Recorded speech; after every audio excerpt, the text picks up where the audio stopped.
এই চুমকি, তোর কাছে কি ভালো আচার আছে? হ্যাঁ, এখানে সবগুলো বাহির থেকে এসেছে।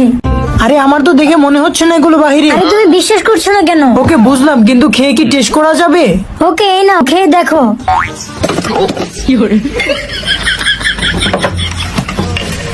প্রথমে ভাতের উপর আচারটা ঢেলে নেই, তারপর আচারটাকে ভালোভাবে ভাতে নেব, এরপর বিসমিল্লাহ বলে খাওয়া শুরু করব। অনেক মজা চুমকি। রাইস শেষ, আর কটা রাইস নিয়ে নি। আচারটা অনেক মজার, একটু আচারও নিয়ে নেই সাথে করে। মোটু যেভাবে রাক্ষসের মতো খাওয়া শুরু করেছে, সব আচারই তো শেষ করে ফেলবে। আরে এটা আবার কি ফ্লেভারের আচার? একটু খেয়ে টেস্ট করি তো। আরে এটা খাচ্ছ কেন তুমি? আরে তোমার প্রবলেম কোথায়? আমি তো তোমার সবগুলো আচারই কিনবো। কিভাবে রাক্ষসের মতো খাচ্ছে দেখো। পার্ট 2 এর জন্য ভিডিওতে একটি লাইক করে কমেন্টে তোমার নাম বলে যাও। যাস না, থাম থাম, পড়ে যাবে কিন্তু। সামনে কিন্তু রাস্তা খারাপ।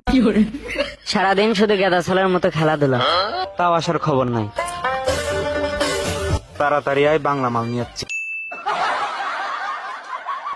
কিছু না, এইদিকে তাকাও, আমার দিকে তাকাও। তোমাকে আজকে অনেক সুন্দর লাগতেছে, ঢং দেখে আর বাঁচি না। কি এমন হয়? এত আবার ঝাড়ু দিয়ে সরাতে হবে? কাম করার সময় অঘটন ঘটছে, তেমন কিছু মনে করো না।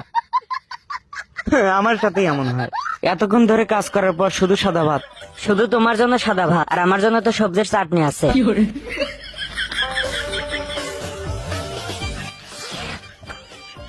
অনেক মজা। তাহলে আমি একটু খাই। চাটনিতে তুমি হাত দিচ্ছ কে? তোমার জন্য ইট রেখা আছে, ইট খাও।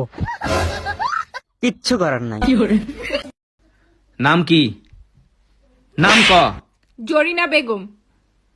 বেগুন কারো নাম হয়? বেগুন না, বেগম। ও, জরিনা বেগম। শাশুড়ি আম্মা, ভালোই ভালো মাইয়াটা দিবেন নাকি কিডন্যাপ করে নিয়ে আসবো? গোলামের ফুতাইন রে। কোন ভাষা চাই, প্রত্যেকটা ভাষায় উত্তর দিয়ে দেবো।